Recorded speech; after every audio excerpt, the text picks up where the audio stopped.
Não há dúvida que invenções como as caravelas e os instrumentos de navegação alteraram profundamente os rumos da humanidade. Já a inserção da perspectiva deu uma nova visão às artes. Duas ideias foram fundamentais para a matemática: a criação do zero e o sistema decimal de numeração. Não seria exagero dizer que o zero nos pôs na Lua e está muito próximo de nos colocar em Marte. Curioso. Afinal, todo o avanço tecnológico parece estar assentado em ideias da matemática.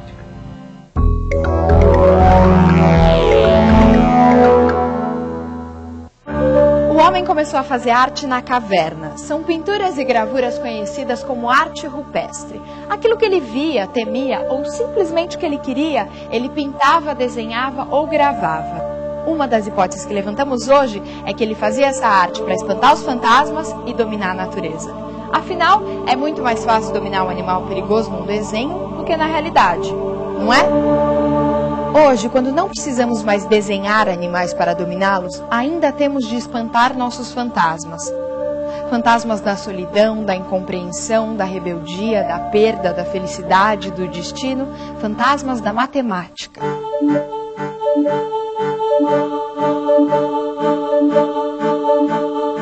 40 mil anos depois da pintura das cavernas, ainda fazemos arte. Talvez pelo mesmo simples motivo. Fazemos arte porque somos humanos.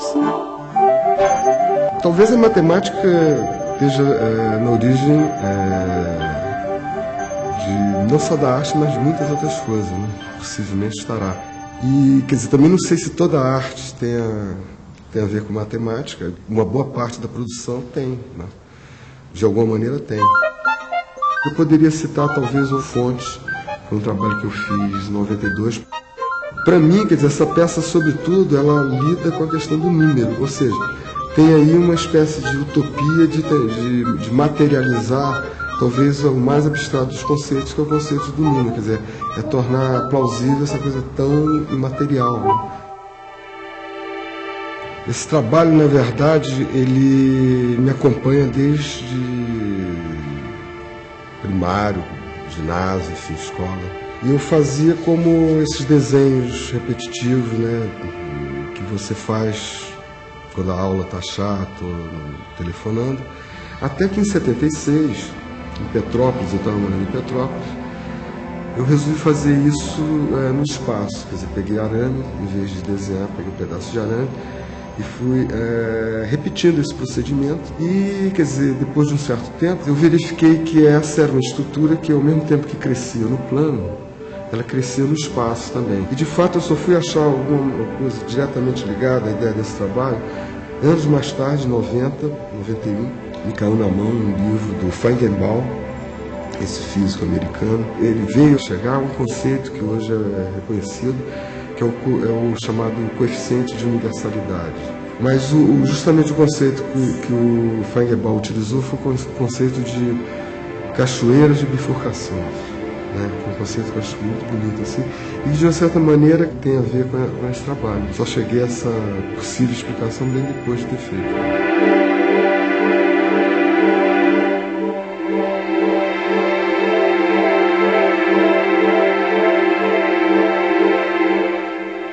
Meirelles é um artista de hoje. Suas obras fazem parte do nosso universo. Seriam impensáveis, por exemplo, no século XIX, porque se pensava de outra maneira. Mas talvez a gente possa perguntar, o que liga a pintura das cavernas com a arte de Cildo Meirelles?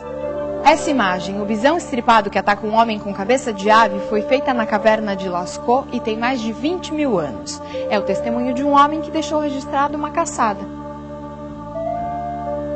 Vamos começar por ela. Veremos agora um painel com centenas de pinturas produzidas até os nossos dias.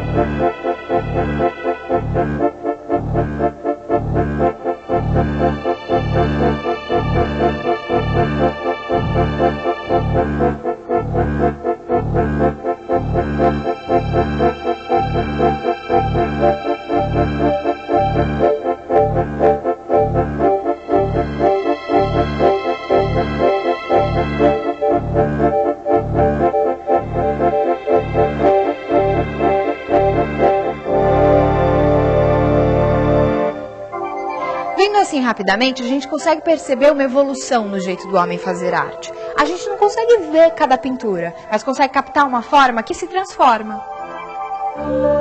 A partir da arte do homem pré-histórico, vamos até o ano 500.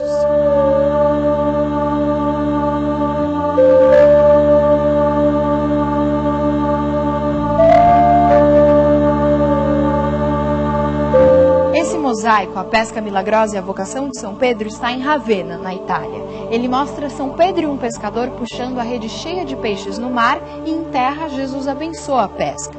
Como na pintura da caverna, este é também um momento mágico, mas a maneira de representar é muito diferente. As formas são mais trabalhadas, há uma maior riqueza de detalhes.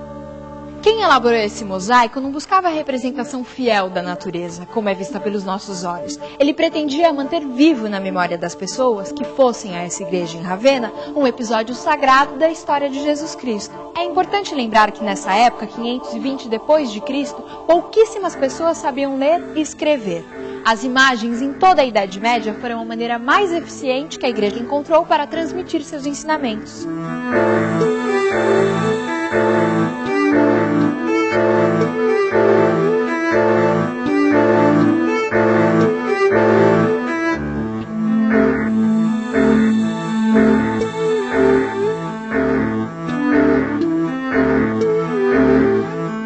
O espaço desse mosaico é quase bidimensional. Para satisfazer as necessidades dessa obra, não foi necessário o uso da perspectiva.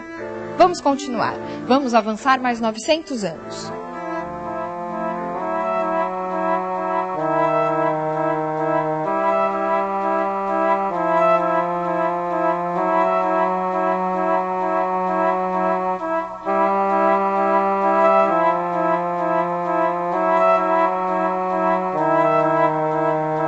Neste quadro Milagre da Hóstia, pintado pelo italiano Paolo Cello em 1468, temos a clara intenção de representar a cena de maneira realista.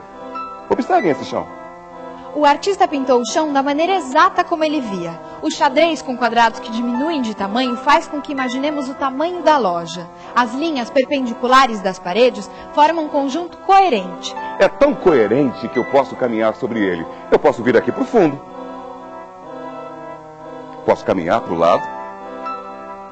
Ou posso ficar atrás desse balcão ao lado desta simpática e jovem senhora. A época de Paolo Cello ficou conhecida como Renascimento e teve vários gênios, como Leonardo da Vinci e Michelangelo. Foi a época dos grandes descobrimentos. As naus portuguesas e espanholas mostraram que o mundo não era plano. O mundo físico havia mudado e a nossa consciência também. Se o espaço no mosaico de Ravenna era limitado, no Renascimento ele se tornou infinito.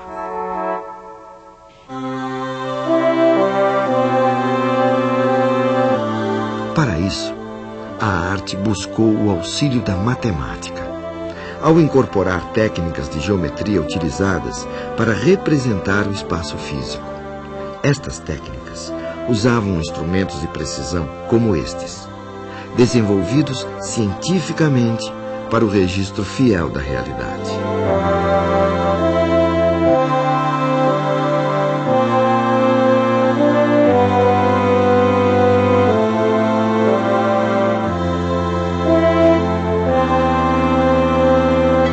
Mas não foram só as artes que, nessa época, se aproximaram dos procedimentos científicos.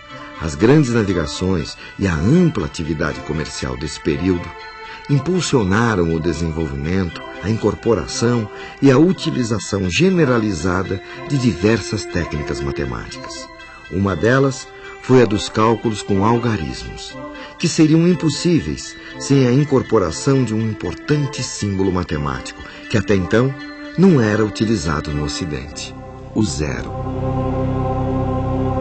Nesta gravura da época, vemos ao centro a aritmética, a arte de fazer cálculos. De um lado, um jovem faz cálculos com um ábaco, uma espécie de calculadora usada na antiguidade e durante toda a Idade Média. Do outro, um jovem faz cálculos com os algarismos recém-incorporados à cultura europeia. A época do Renascimento, muito conhecida pelo trabalho de seus artistas, também foi um importante período para o desenvolvimento da matemática e das ciências. Depois do Renascimento, as mudanças começaram a vir cada vez mais rápidas. A cada 100 anos já tínhamos novidades. Vamos correr mais um pouquinho com a nossa história da arte.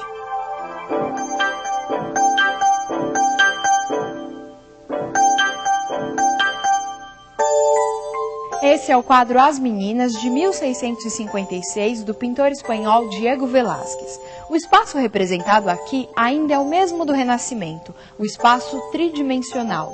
Mas temos um jogo de olhares, onde o pintor tanto pode ser alguém para quem as pessoas pintadas olham, quanto pode ser aquele senhor, com um pincel na mão. E se for assim, para quem todos eles olham? Para mim? Para você? Se todos nós estamos olhando para você, talvez o pintor, quer dizer, o artista, seja você. E se você é o artista, quem pintou esta obra? Isso deixa a gente confuso e essa ideia de arte em um minuto me deixou fora do tempo. Mas, enfim, se você é o artista, o que é arte? Arte, para mim, é tudo. Qualquer coisa que foi criada, escrita, pintada, pensada, pode ser considerado arte. A arte é a expressão da alma, a expressão do ser humano sobre o planeta, né? Porque a arte é tudo que expressa emoção. Se existe emoção, existe arte e ela pode ser expressa de qualquer forma, falando, gesticulando, sorrindo, brincando, de qualquer maneira. Para mim é a melhor coisa do mundo. É o que eu gosto, é o que eu vejo no mundo, eu só vejo o mundo através da arte. Tudo que está acontecendo na civilização naquele determinado momento é expresso na arte, por isso que existem vários tipos de arte. É impossível chegarmos a uma definição exata do que é arte. Mas é certo que existem artistas e seus trabalhos buscam, em geral, o que chamamos de sensação estética. Suas obras buscam tocar o coração dos que veem, emocionar, causar estranhamento, levar à reflexão. A maneira que eles encontram para isso varia em cada época. O do mundo mudam as formas de expressão. E isso não acontece apenas nas artes, mas em todas as formas de conhecimento.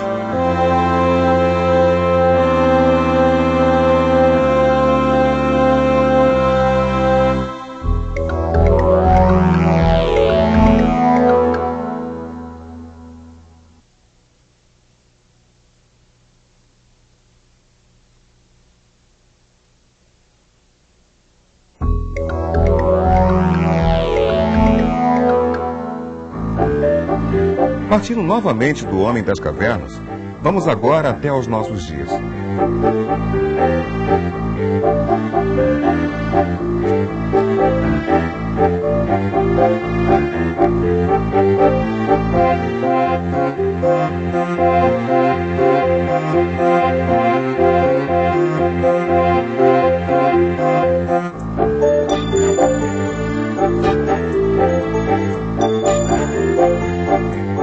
Veja só, aqui não há jogo de olhares e nem é possível caminhar no quadro.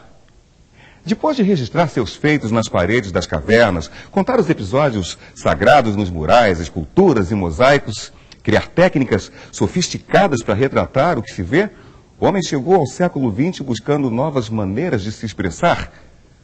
A essa altura, já está claro que a arte está em constante movimento. Mas e a matemática? Será que a matemática também muda com o passar dos anos? Vejamos, algumas aves e insetos possuem o que chamamos de senso numérico. Dentre os mamíferos, somente os homens também o possuem. É isto que lhes permite olhar uma coleção e dizer instantaneamente: são 3 filhotes, 2 árvores, 3 pedras ou 4 cavalos.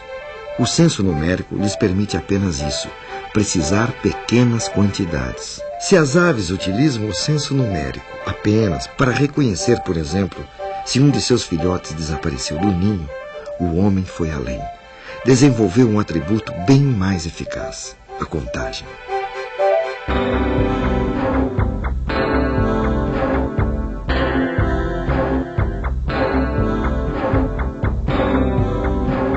Numerando os objetos um a um, pode-se contar conjuntos de coisas muito maiores que os percebidos somente pelo senso numérico.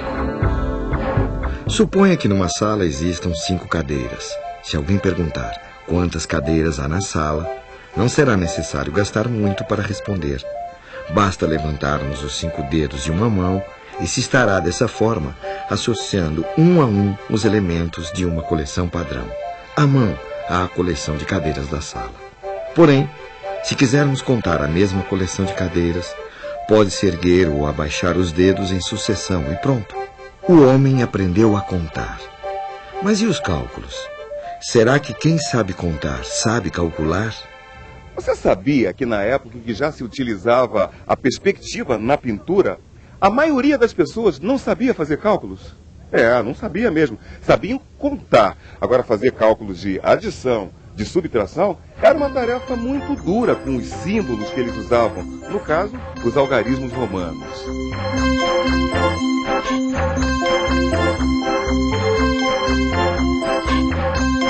Veja só, hoje em dia ensinamos as crianças a somar, subtrair, dividir e multiplicar com a maior naturalidade. Há 400 anos atrás, a maioria dos homens que necessitavam fazer operações matemáticas, mesmo as mais elementares, recorriam aos ábacos. Alguns ábacos eram feitos com sulcos na areia. Mais tarde, se tornaram tábuas de madeira, divididas em colunas ou pequenas varetas, com pedrinhas furadas.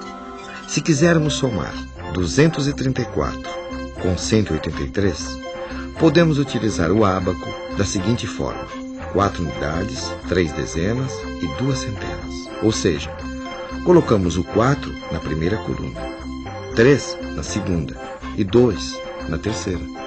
Agora, adicionando 3 unidades, 8 dezenas e 1 centena ao nosso ábaco, qual o resultado?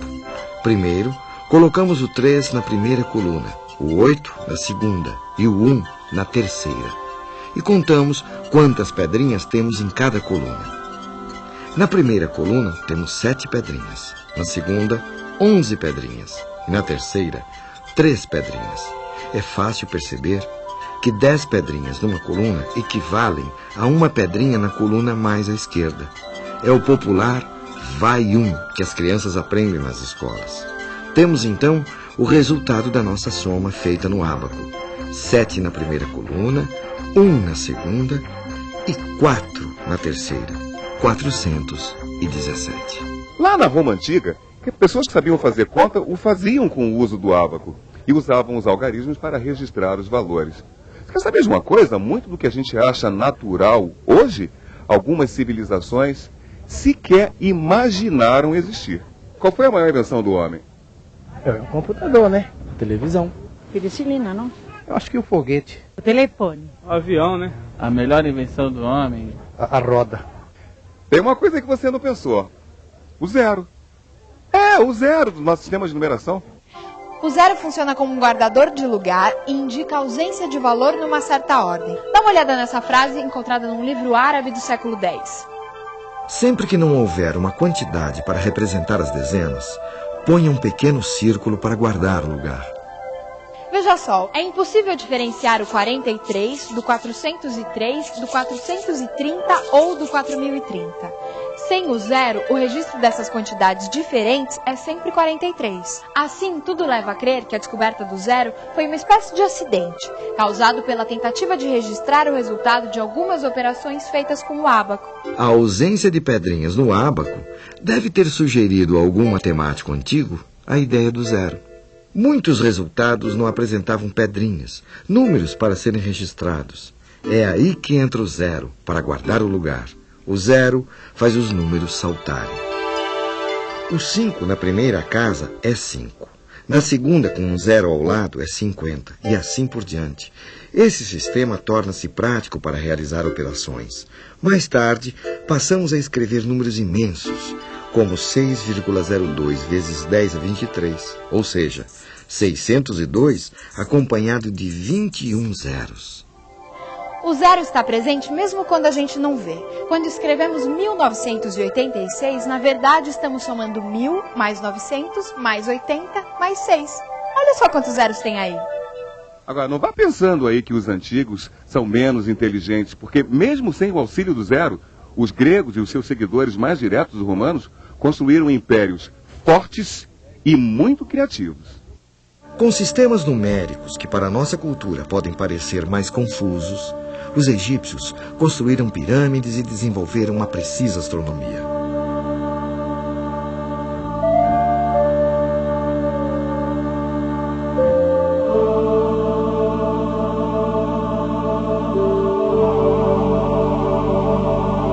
mesma forma, as civilizações pré-colombianas exibiram uma extraordinária cultura, foram grandes construtores e notáveis calculistas.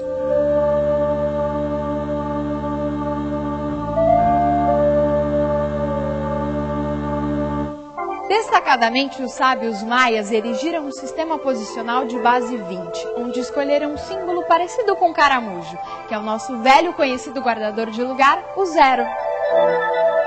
Se eu precisasse contar os livros de uma estante, eu poderia fazer assim. Pequenos riscos, deslocar pedras ou contas. Estaria usando o ábaco. Foi difícil. Quase 7 séculos foram necessários para que vencessem a briga os algoristas. Em vez de criar contas com ábaco, como faziam os abacistas, eu posso fazer usando algoritmos, técnicas de cálculo. Isso deu ao homem uma liberdade extraordinária. Aquilo que era difícil para os adultos instruídos, hoje é papel de uma criança nos primeiros anos escolares. Foi muito importante. Cresceram as ideias nas artes e na matemática. O homem ficou livre para operar melhor.